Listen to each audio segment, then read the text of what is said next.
Hello students. तो आपका एक बार फिर से स्वागत है हमारे YouTube channel focus on study with Y J. तो आज हमारा अम्ल क्षार का तीसरा वीडियो है, यानी कि एसिड बेस पार्ट थर्ड, जिसमें कि हम आपको बताएंगे कि अम्ल और क्षार की पीएच याद करने के लिए हम जिस पीएच स्केल का उपयोग करते हैं वो पीएच स्केल क्या होती है और पीएच स्केल की परिभाषा क्या होती है, पीएच स्केल के क्या क्या उपयोग है, क्या क्या महत्व है, इन सभी के बारे में हम चर्चा करेंगे। उससे पहले यदि आपने हमारे चैनल को अभी तक सब्सक्राइब नहीं किया है तो आप हमारे चैनल को प्लीज़ सब्सक्राइब कर दीजिए और वीडियो को लाइक कर दीजिए और अपने मित्रों को शेयर कर दीजिए, जिससे कि आने वाले सभी नोटिफिकेशन आपको जल्द से जल्द मिल सके। तो चलिए शुरू करते हैं आज का वीडियो, जिसमें हम देखेंगे कि पीएच स्केल जो है वो क्या होती है।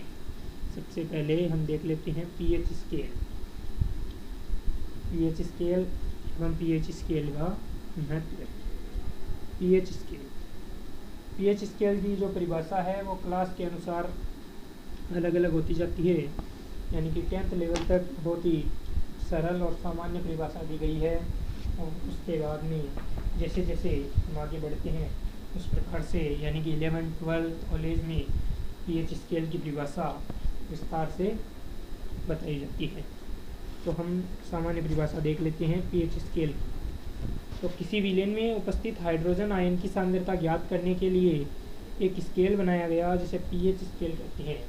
यानी किसी विलेन में उपस्थित हाइड्रोजन आयन की सांद्रता को ज्ञात करने के लिए जिस उपकरण का उपयोग किया जाता है वो क्या कहलाता है, वह एक पीएच स्केल कहलाता है। और हाइड्रोजन आयन की सांद्रता के आधार पर हम यह बता सकते हैं कि वो जो विलयन है वो अम्लीय है या क्षारीय है।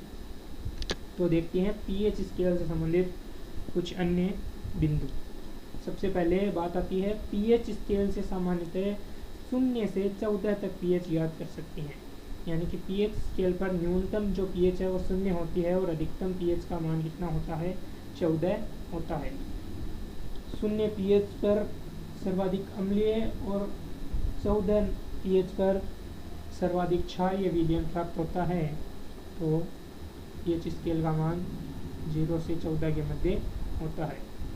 एक नोट पॉइंट है, हाइड्रोनिक आयन की सांद्रता की पीएच जितनी अधिक होगी उस विलयन की पीएच का मान उतना ही कम होगा। यानी कि हाइड्रोनिक आयन जो है उसकी पीएच, उसकी सांद्रता की पीएच का मान जितना अधिक होगा उसी प्रकार से विलयन की पीएच का मान कम होता जाएगा। यानी कि हाइड्रोनिक आयन की सांद्रता की पीएच वास्तविक विलयन के पीएच की व्युत्क्रमानुपाती होती है। जैसे जैसे हाइड्रोनिक आयन की सांद्रता की पीएच बढ़ती है वैसे वैसे विलयन की पीएच कम होती जाती है। अब हम देखते हैं पीएच स्केल से संबंधित कुछ और महत्वपूर्ण बिंदु और अम्ल, क्षार, उदासीन, इन सभी प्रकार के विलयन के बारे में। तो अम्ल का पीएच मान 0 से 7 के मध्य होता है। यानी अम्ल 0 से 7 के पीएच के मान के मध्य रहता है। यानी किसी विलयन की पीएच का मान यदि 0 से 7 के मध्य प्राप्त हो रहा है तो हम ये कह सकते हैं कि ये अम्लीय प्रकृति का विलयन है। यदि उसका पीएच मान 7 से 14 के मध्य प्राप्त हो रहा है तो अब हम यह कह सकते हैं कि एक प्रकार का क्षारीय विलयन है। और यदि किसी विलयन की पीएच का मान 7 प्राप्त हो रहा है तो हम ये कह सकते हैं कि एक प्रकार का उदासीन विलयन है। यानी कि किसी भी उदासीन विलयन के लिए पीएच का मान कितना होता है, 7 होता है। और एक शुद्ध जल जो है वो उदासीन विलयन होता है, तो शुद्ध जल के लिए भी पीएच का मान कितना होता है, 7 होता है। अब हम देखते हैं पीएच स्केल से संबंधित अन्य महत्वपूर्ण बिंदु जो कि बहुत ही महत्वपूर्ण है और परीक्षा की दृष्टि से आपको इनमें से कोई भी प्रकार का प्रश्न पूछा भी जा सकता है। सबसे पहले आता है कि हमारे शरीर का पीएच मान 7.0 से 7.8 के प्रास के बीच कार्य करता है और किसी जीवित व्यक्ति के लिए इसी पीएच की मान के प्रास के मध्य रहना भी, पीएच का मान इसी प्रास के मध्य रहना भी बेहद ही आवश्यक है, क्योंकि ये एक हमारे शरीर की बहुत ही संतुलित पीएच मान है। तो अब हम आगे देखते हैं कि पीएच स्केल के और क्या क्या महत्व है या और क्या क्या जानकारी पीएच स्केल से हमें प्राप्त होती है। दूसरा जो महत्वपूर्ण बिंदु है वह है अम्लीय वर्षा। यानी कि अम्लीय वर्षा किसे कहते हैं, अम्लीय वर्षा क्या होती है। अम्लीय वर्षा को हम किस प्रकार बता सकते हैं। तो यदि वर्षा के जल के पीएच का मान 5.6 से कम होता है तो वह अम्लीय वर्षा कहलाती है। यानी कि यदि कोई वर्षा के जल के पीएच का हम मान की हम गणना करते हैं या उसका टेस्ट करते हैं और उसके पीएच का मान 5.6 से कम प्राप्त हो जाता है तो वह अम्लीय वर्षा कहलाती है। और अम्लीय वर्षा जो है वो एक नुकसानदायक सिद्ध होती है, क्योंकि अम्लीय वर्षा से हमारे शरीर पर कोई बीमारी भी हो सकती है और अम्लीय वर्षा के कारण हमारे पेड़ पौधों को भी क्षति पहुंचती है या हानि होती है। तो अम्लीय वर्षा जो है वो क्या है, नुकसानदायक है, क्योंकि इसके पीएच का मान 5.6 से कम होता है, जो कि बहुत ही ज़्यादा अम्लीय है। इसी में हम देखते हैं पीएच परिवर्तन के कारण दंत क्षय कैसे होता है। तो पीएच परिवर्तन के कारण दंत क्षय, मुंह के जो पीएच का मान है वो जब 5.5 से कम हो जाता है तो हमारे दांतों का क्षय होना प्रारंभ हो जाता है।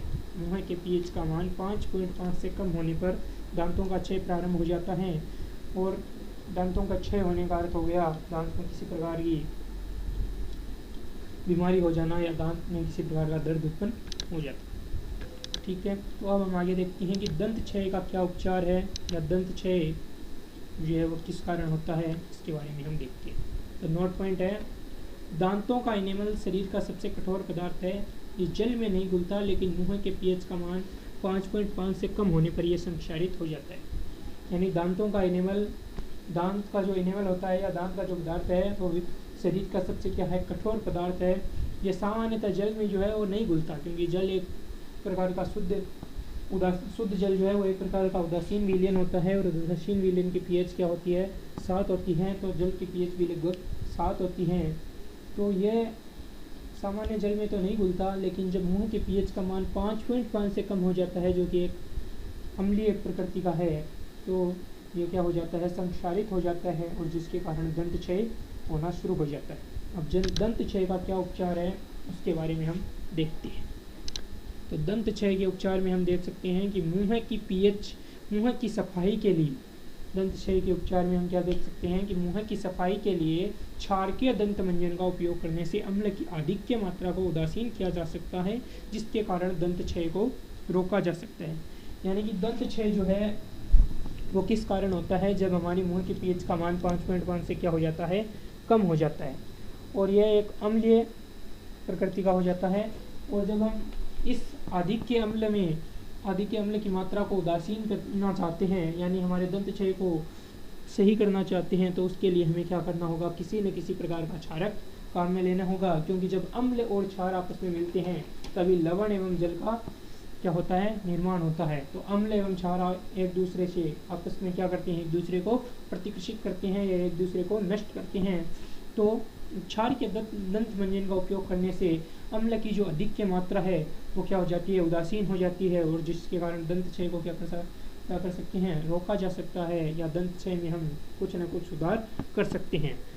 तो आज का वीडियो जो है वो यहीं पे ख़त्म करते हैं, और अगले वीडियो में फिर मिलेंगे, जिसमें हम आपको बताएंगे कि अम्ल और क्षार की क्या क्या अभिक्रियाएँ होती हैं, अम्ल और क्षार में क्या क्या समानताएं पाई जाती है, और अम्ल क्षार किस किस प्रकार से अभिक्रियाएँ करती हैं, इन सब के बारे में हम आपको बताएंगे। तो चलिए